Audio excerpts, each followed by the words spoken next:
எல்லாருக்கும் வணக்கங்க. இன்றைக்கி சிஸ்டர்ஸ் கிச்சனில் காரசாரமாக ஒரு கத்திரிக்காய் கடையில் தாங்க. மழைக்கு ரொம்ப சூப்பராக இருக்கும். இந்த மாதிரி செஞ்சிங்கன்னா 2 கிளாஸ் தண்ணி ஊற்றிக்கங்க. ஒரு 150 கிராம் கத்திரிக்காய் பொடியாக கட் பண்ணி அதில் சேர்த்துருங்க. 1/4 ஸ்பூன் சீரகம், ஒரு 5 பல்லு பூண்டு உரித்து சேர்த்துக்கங்க. ஒரு 5-6 பச்சை மிளகாய் சேர்த்துக்கங்க. இது பொடி பச்சை மிளகாய், அதனால் நிறைய தெரியுது. நீங்கள் ஒரு 6 பச்சை மிளகாய் சேர்த்திங்கன்னா போதும். சின்ன சைஸ் வெங்காயம் பொடியாக கட் பண்ணி சேர்த்துருங்க.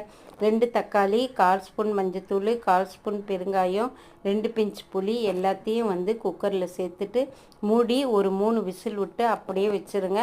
அதுக்கப்புறம் 2 ஸ்பூன் நல்லெண்ணெய் இல்லைன்னா ஆயில் போட்டுக்கோங்க. அதுக்கப்புறம் 1/4 ஸ்பூன் கடுகு, 1/4 ஸ்பூன் உளுந்து, 3 காஞ்ச மிளகாய் முழுசாக போட்டுக்கோங்க. வாசனையாக இருக்கும். ஒரு கொத்து கருவேப்பிலை போட்டு அதை அப்படியே தனியாக எடுத்து வச்சுக்கோங்க. இப்போ தண்ணியை அந்த தாளிச்சதுலேயே தண்ணி இருத்துட்டு நல்லா கத்திரிக்காய் தெரியாத அளவுக்கு நைஸாக கடைஞ்சிக்கோங்க. இட்லி, தோசை, சாதத்துக்கு ரொம்பவே சூப்பராக இருக்குங்க.